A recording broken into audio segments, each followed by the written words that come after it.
Naam, tunawasalimuni popote mlipo wapenzi watazamaji wa Kibenge TV, huku tukitumaini kwamba mko salama salimini, na hiyo ndio furaha yetu. Na basi tunawakaribisheni kusikiliza awamu hii ya matangazo ya habari za matukio ya kila siku kwa yale ambayo yanaendelea kujiri katika mashariki mwa Jamhuri ya Kidemokrasia ya Kongo, ambako hali yake ya kiusalama inazidi kusorota siku baada ya siku. Tuanzie huko mkoani Kivu Kaskazini, ambako mapigano yaliendelea kuzuka katika wilaya za Masisi na Walikale, ambapo vikosi vya serikali vikisaidiwa na wapiganaji wa Zalendo vinaendelea kupata mafanikio dhidi ya wahasi wa M23 RDF. Kulingana na vyanzo vya ndani vinavyofanana, vinadai kuwa jaribio la wahasi wa M23 RDF kusonga mbele kuelekea ndani ya maeneo hayo limezuiliwa na hatimaye kusambaratishwa. Wahasi hao waliondolewa hatua kwa hatua katika eneo muhimu la Katoi pamoja na vijiji kadhaa vya jirani vilivyo karibu na mji wa madini wa Rubaya. Hadi kufikia jana Alhamisi tarehe 21 Mei mwaka huu, eneo la Katoi sasa linadhibitiwa na Wazalendo. Eneo hili linajumuisha grupema 6 za kiutawala ambazo ni Kibabi ya pili, Nyamaboko ya pili, Ufamando, Kambule, Luindi na Nyalipe. Aidha, vijiji 4 kati ya 8 vya grupema ya Mfunyi Kibabi, Karoba, Bukumbiriri, Muho na Lutingita navyo viko chini ya udhibiti wao. Maendeleo haya yanaweka vikosi vinavyounga mkono serikali umbali wa chini ya kilomita 20 ama mwende 20 km kutoka mji wa madini wa Rubaya, kituo muhimu cha madini. Hali hii imezua hofu kubwa miongoni mwa raia. Vyanzo vya ndani vinaripoti kuwasili kwa idadi kubwa ya wahasi waliojeruhiwa katika mji huo,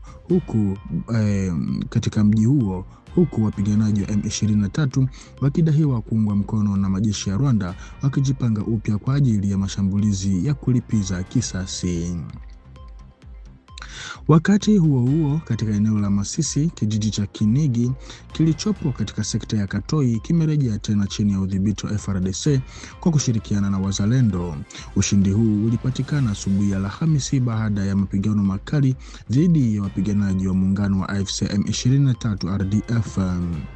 Mapigano hayo yalianza Jumatano jioni wakati vikosi vya serikali vilivyoanzia Katoi kati vilipoanzisha mashambulizi ya pamoja dhidi ya ngome za wahasi zilizokuwa katika eneo la Kinigi.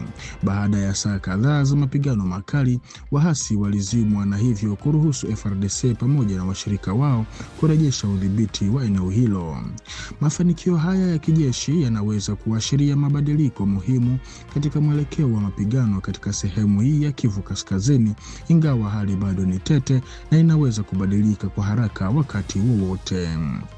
Tukisalia huko mkoani Kivu Kaskazini, mapigano mengine mapya yaliripotiwa kuzuka katika wilaya ya Walikale yakihusisha jeshi la taifa FARDC wakishirikiana na wapiganaji wa Zalendo dhidi ya wahasi wa muungano wa AFC M23 RDF. Kwa mujibu wa taarifa zilizothibitishwa kutoka vyanzo vya ndani na vya kiusalama, vinadai kuwa mapigano hayo yalijikita katika vijiji vya Rungoma, Kashesha na Muhanga vilivyoko katika eneo la Banansuka ndani ya grupema ya Kisimba. Inadaiwa kuwa wahasi walizindua mashambulizi ya moja kwa moja dhidi ya nafasi zilizokuwa zikishikiliwa na vikosi vya serikali pamoja na washirika wao, wakijaribu kurejesha maeneo baada ya kurudishwa nyuma kutoka Katobo kuelekea Ihula siku iliyotangulia. Asubuhi ya Alhamisi, mapigano yaliendelea katika eneo hilo yakihusisha matumizi ya silaha nzito na ndogo. Milio ya risasi na mabomu ilisababisha hali ya hofu kubwa miongoni mwa raia. Kwa mujibu wa vyanzo hivyo, sehemu kubwa ya wakazi walikuwa tayari wameyakimbia makazi yao tangu mashambulizi ya awali yaliporipotiwa mwishoni mwa wiki iliyopita katika eneo la Katobo.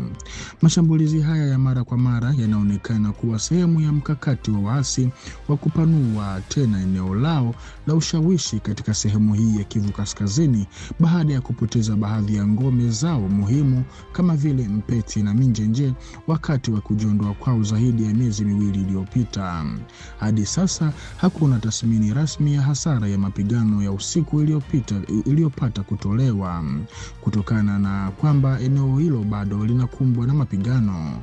Hata hivyo, vyanzo vya jadi vinaeleza kuwa FARDC kwa kushirikiana na wapiganaji wa Wazalendo bado wanadhibiti nafasi zao muhimu katika eneo la Katobo.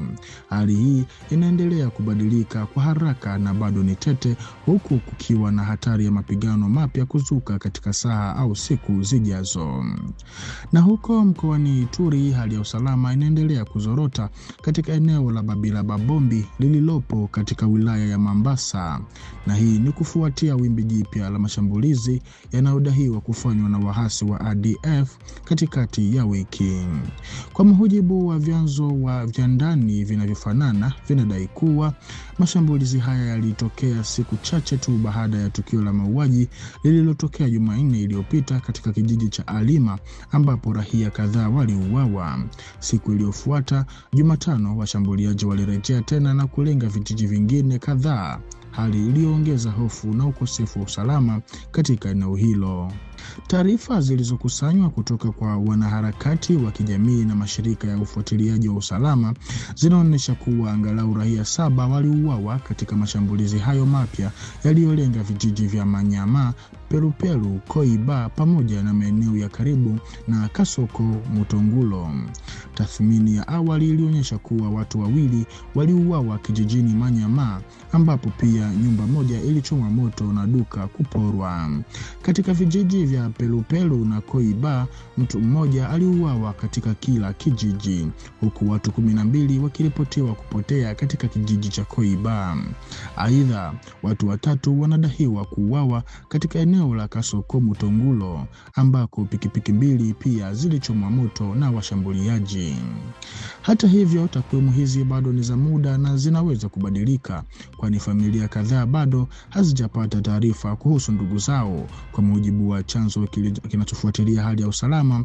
Chanzo hicho pia kinaonya kuwa wapiganaji wa ADF bado wanaendelea kuwepo katika baadhi ya maeneo ya grupema ya Bangole ambako wanaripotiwa kuzunguka kwa uhuru.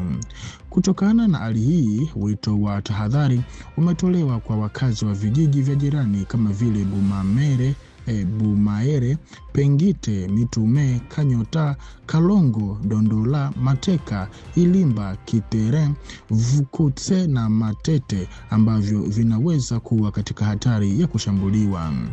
Katika muktadha huu, viongozi wa ndani wanavitaka vikosi vya FARDC kuongeza operesheni za kijeshi ili kuwasaka na kuwazimisha makundi haya ya wahasi ambayo bado yanaendelea kusababisha ukosefu wa usalama katika maeneo kadhaa ya vijijini. Mashambulizi haya mapya yanakuja katika hali ambayo tayari ilikuwa ni tete kufuatia shambulizi la Alima lililosababisha vifo vya takriban watu 17 ambao ni raia wa kawaida. Hali hii inaonyesha kuzorota kwa kasi kwa usalama katika eneo la Babila Babombi, ambapo wananchi sasa wanaishi kwa hofu ya kudumu, wakilazimika kuhama mara kwa mara na kuacha shughuli zao za kilimo. Na kwa taarifa hii, mpenzi mtazamaji wa Kibenge TV, ndiko ambako tunakwenda kuweka nukta kwa awamu hii ya matangazo ya habari za matukio ya kila siku, kwa wale ambao wanazidi kutengeneza vichwa vya habari katika muktadha mzima wa hali ya kiusalama katika mashariki mwa Jamhuri ya Kidemokrasia ya Kongo. Basi tunakusihi ubaki sambamba nasi hapa kwenye channel yetu ili uzidi kuhabarika zaidi. Basi tukutane kwa majaliwa. Asante. Usikose kusubscribe channel yetu.